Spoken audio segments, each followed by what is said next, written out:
Dwi. By the album, we began with the intensifying search and rescue operation in the North Atlantic Ocean for the missing submersible, which has five people on board. The search entered a new stage of urgency as the U.S. Coast Guard says the vessel probably has enough oxygen to last until Thursday morning local time. That is hours away. The U.S. Coast Guard also confirmed that more tapping noises were picked up by a Canadian team overnight, but locating its source is extremely difficult. The submersible was on its way to visit the site of wreck of the Titanic, which some 12 hours 1,000 feet underneath the ocean surface. The international rescue operation for the sub is being coordinated from Boston, with pressure gun to rescue those on board. There are now a number of vessels scanning thousands of miles ocean for any signs of the sub, and the North American correspondent begins our coverage on this story with the report from Newfoundland.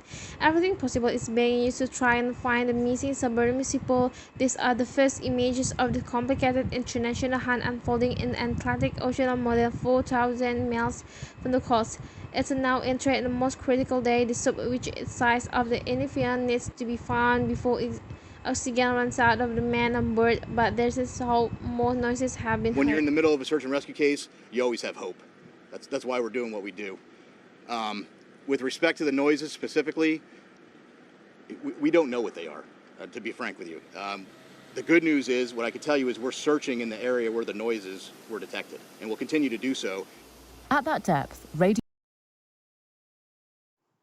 So the rescue operation has been dropping sonar buoys in the water. They either use passive detection, that listening for sounds produced by the propellers and machinery, which could also include the crew making noise, or what's called active detection by bouncing a sonar ping off the surface of the vessel and listening for a returning echo trapped inside. The British citizen James Harding, Cesar Dawood, and his teenage son Suleiman.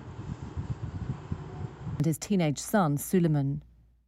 Shahzada is someone who's got an uncommon zest for life. He has a real sense of adventure. He has a real sense of exploration.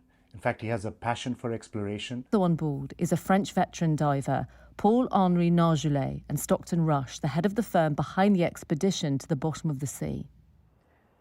More vessels and more equipment is arriving here to be sent all the way out to sea to assist with the international operation.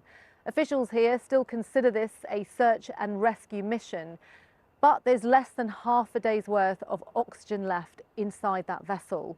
And so there are fears this could turn from rescue to recovery. The head of the company that owns the Polar Prince, which launched the submersible over the weekend, has spoken for the first time since it went missing. We are very aware of the time sensitivity around this mission.